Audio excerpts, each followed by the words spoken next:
అందరికీ నమస్కారం అండి. ఈరోజు మనం పి పాపిరెడ్డి గారు రచించిన చికిత్స అనే ఓ చక్కటి కథను విందాం. ఇక కథలోకి వెళ్దాం. నేను జబ్బు పడ్డానని, మా శ్రీమతి చికిత్స వల్లనే నేను తేరుకున్నానని నాకు తెలిసేసరికి చాలా కాలం పట్టింది. అలా అని మా ఆవిడ పేరు మోసిన డాక్టర్ ఏమీ కాదు, నర్సు కాదు, కేవలం ఒక మామూలు గృహిణి మాత్రమే. ఆవిడ వానాకాలపు చదువంటే నాకు నిజంగా చిన్నచూపే. ఒక గ్రాడ్యుయేట్కు గృహిణి అయినందుకు గర్వపడకపోగా, పైగా చదువుకున్న వాళ్లపైన ఆవిడకు సదభిప్రాయం లేనందుకు నాకు నిజంగా చాలా ఆశ్చర్యం, బాధ, ఒక్కొక్కసారి కోపం కూడా కలిగేది. ఆ రోజు మా ఆవిడ చాలా సరదాగా, హుషారుగా, నా కంటికి అందంగా కనిపించింది. ఆవిడ చెల్లెలుగారి పెళ్లి అనుకోకుండా హఠాత్తుగా ఖాయమైందని, అందరినీ వెంటనే బయలుదేరి రమ్మని టెలిగ్రాం వచ్చినట్లు దరిమిలా విచారణ మీద తెలిసింది.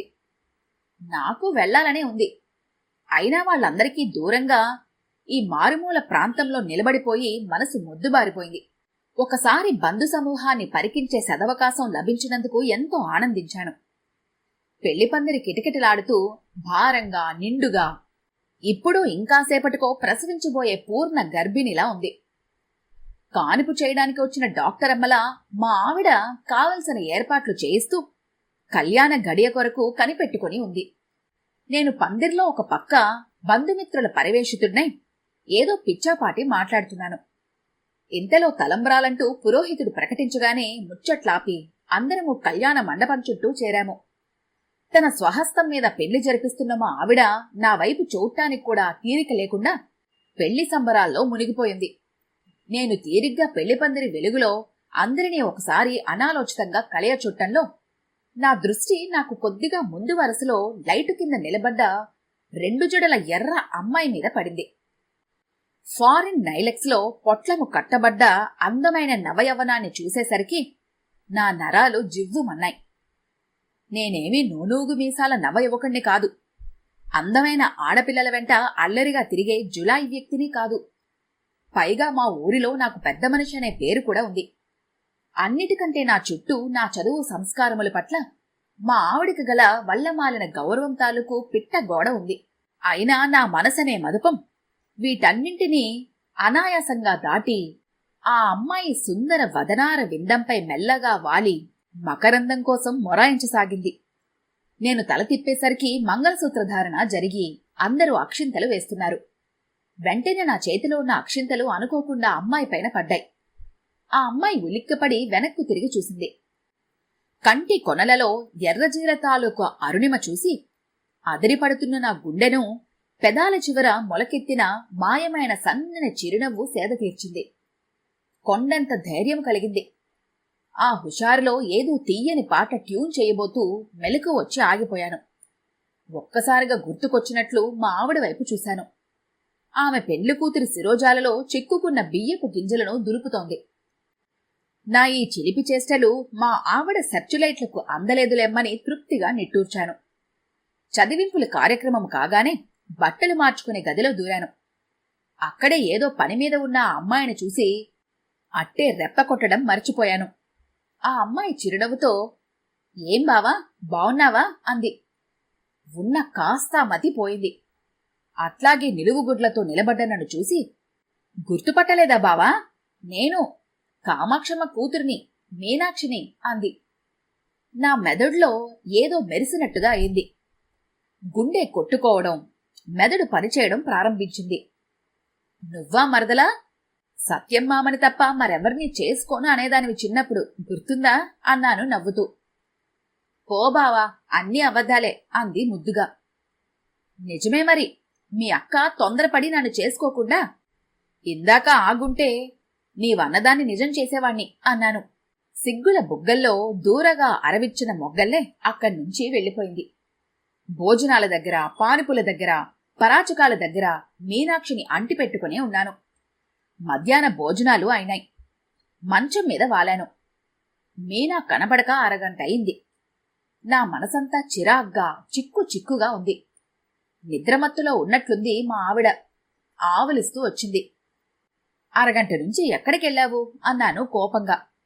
మా ఆవిడ విస్తుపోతూ, అరగంట కాదండి, నాకు మీరు కనిపించక 6 గంటలైంది అంది.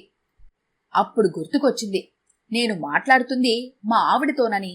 వెంటనే సర్దుకొని, అదేనే సారు, 6 గంటలైంది కదా, ఆయనేం తిన్నాడో ఎట్లా ఉన్నాడో అనేవైనా ఆలోచించావా? ఎంత చెల్లెలి పెండ్లైతే మాత్రం మొగుణ్ణి మర్చిపోతారా ఎక్కడైనా అన్నాను చిరుకోపంతో. మీకేమండి, అల్లుడు హోదాలో రాచమర్యాదలు అందుకుంటూ హాయిగా ఉన్నారు. నేను 2 కాళ్ళు ఒక చోట పెట్టే తీరికలేక నించున్నాను. తిండికి కూడా నోచుకోలేదు అంది చాప పరుచుకొని మేను వాలుస్తూ. వెనుకటికి సముద్ర మధ్యంలో ఒక నావికుడు, చుట్టూ నీళ్లే కదా, దెబ్బకి తీర్చుకోవటానికి చారుడి నీళ్లు దొరకచస్తున్నాను అన్నట్ట. అట్లా ఉంది నీ వ్యవహారం. ఖర్చు ఎక్కువగా అయిందని ఏమైనా దిగులు పడ్డావా అన్నాను. మొత్తానికి అట్లాంటిదే ఓ దిగులు. 4 మెతుకులు నోట్లో వేసుకుందామని కూర్చున్నానా, ఇంతలో కామాక్షమ్మ పిన్నొచ్చి కంట నీరు పెట్టుకుని కన్న కూతురి గోడు వెళ్లబోసుకుంది.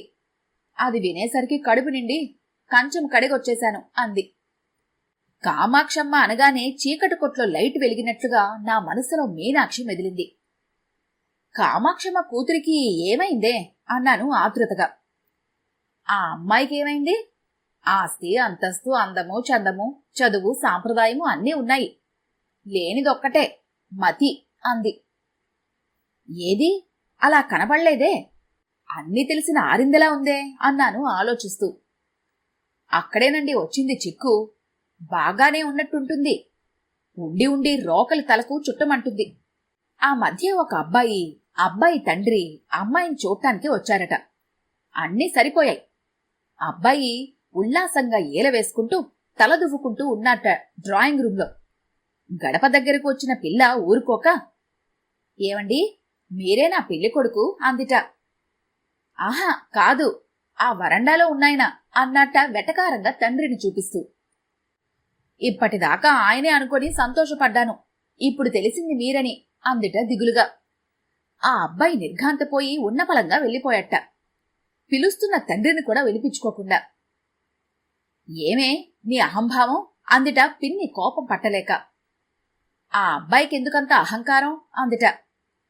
ఇంకేం చేస్తుంది పిన్ని, మొన్నొచ్చిన సంబంధం చూడండి. ఆ అబ్బాయి దూరపు బంధువు. అతడు రాగానే ఎదురుగా వెళ్ళి కామాక్షమ్మ కూతుర్ని మీనాక్షిని అని స్వయంగా పరిచయం చేసుకుందిట. పిన్ని లోపలికి పిలిచి, నిక్షేపంలాంటి సంబంధం, నట్టేటిలో కలపకే అని బ్రతిమలాడుకుందిట. ఆ అబ్బాయి పెరట్లోకి వెళ్లగానే, సబ్బిచ్చేదా బావా అందిట. సబ్బు తీసుకుని తిరిగివ్వడంలో చెయ్యి తగిలిందో లేదో తెలియదుగాని, ఏయ్ నా చెయ్యి పట్టుకుంటావా, నేనెవరో తెలుసా, కామాక్షమ్మ కూతుర్ని మీనాక్షిని అంటూ కనకదుర్గంలా విరుచుకుపడిందట. ఇంకేముంది, ఆ పిల్లవాడు సబ్బు ముఖంతోనే పరారు కాగా అడ్రస్ వెతికి అతని సూట్ కేసు పంపేసరికి తలప్రాణం తోక్కొచ్చిందట. నాకు నిజంగా చాలా విచారం, ఆశ్చర్యం కలిగాయండి. ఏదైనా ఆస్పత్రి కన్నా తీసుకెళ్లమని సలహా చెప్పాను అంది ఆవలిస్తూ. వింటూ ఆలోచిస్తున్న నేను హఠాత్తుగా తలెత్తి ఆవిడ అమాయకత్వానికి జాలిపడుతూ, అదేమీ జబ్బు కాదే హాస్పిటల్కి తీసుకెళ్లడానికి, అది అందం తెచ్చిన అహంభావం. మగవాళ్లను మురిపించి మరిపించి మర్యాద తీసే మగువ తెగువతనం అని స్త్రీ మనస్తత్వ పరిశోధనా సారాన్ని విశదీకరిస్తూ సాభిప్రాయంగా మా ఆవిడ వైపు చూసేసరికి ఆవిడ నా విశదీకరణతో నిమిత్తం లేనట్లుగా కుణుకు తీస్తూ కనిపించింది. నాకు చాలా కోపం వచ్చింది. కాని ఏదో ఈ మధ్య నిద్రలేదు కదా పాపం అనుకున్నాను. అమ్మాయిల మనస్తత్వం ఇంత అగాధమా అనుకుంటూ ఎప్పుడు కళ్ళు మూసుకున్నానో తెలీదు. నేను లేచేసరికి 4 గంటలైంది. ముఖానికి పాలిష్ చేద్దామని ప్రాథమిక చర్యగా పెరట్లోకి వెళ్లేసరికి మీనాక్షి సన్నని పెదాలు కొంచెం పగిలిన దొండపండులా విచ్చుకున్నాయి. నా మతి గతి తప్పింది. సబ్బిచ్చేదా బావా అంది ముద్దుగా. కొరడాతో కొట్టినట్లు ఎగిరిపడ్డాను. మా ఆవిడ చెప్పిన విషయం గుర్తుకొచ్చి, నీవేమీ ఇవ్వాల్సిన పనిలేదు, నాకు చేతులున్నాయి, నేను తీసుకోగలను అన్నాను కటువుగా. నా కంఠం నాకే ఎబ్బెట్టుగా వినబడి తెల్లబోయాను. ఆ అమ్మాయి నిశ్చేష్టురాలై నిలబడిపోయి కళ్ళు దించుకుని వెళ్ళిపోయింది. నా మనసు కుదుటపడింది. నా కళ్ల ముందే కళ్ళు తెరిచిన పిల్ల నాతోనే చలగాటాలాడాలి అనుకుంది. నాకేమీ తెలియదనుకుంది కాబోలు ఈవిడ గారి వ్యవహారం అనుకున్నాను కొంచెం కసిగా. ప్రమాదం తప్పించుకున్న నా తెలివికి నేనే జోహార్లు అర్పించుకున్నాను.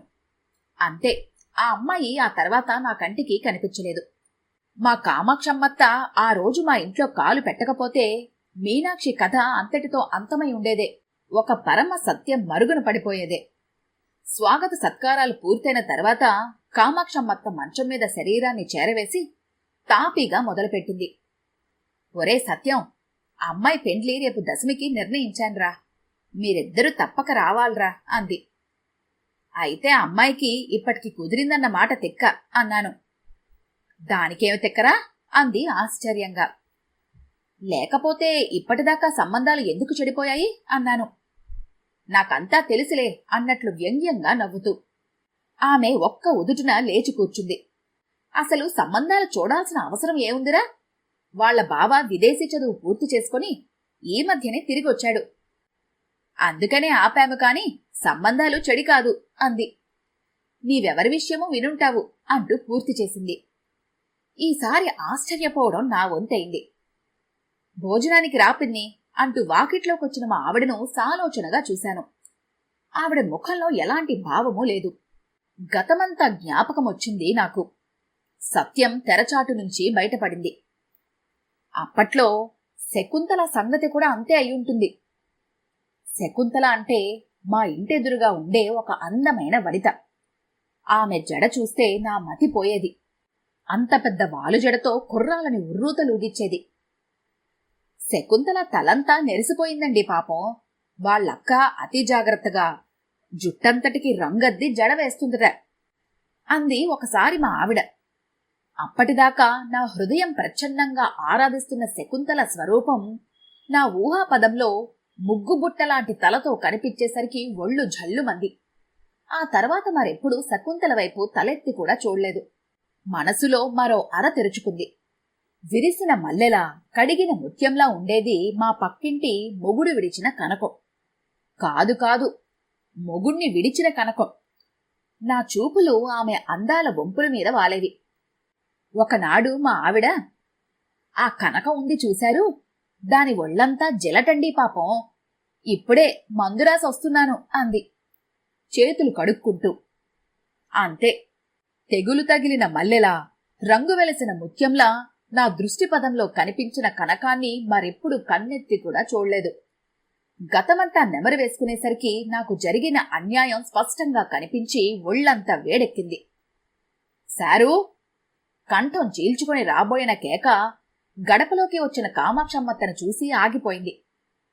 ఇక పోయేస్తాన్రా సత్యం అన్న అత్తను అటు సాగనంపి ఇటు ఇంటి తలుపులు మూశాను.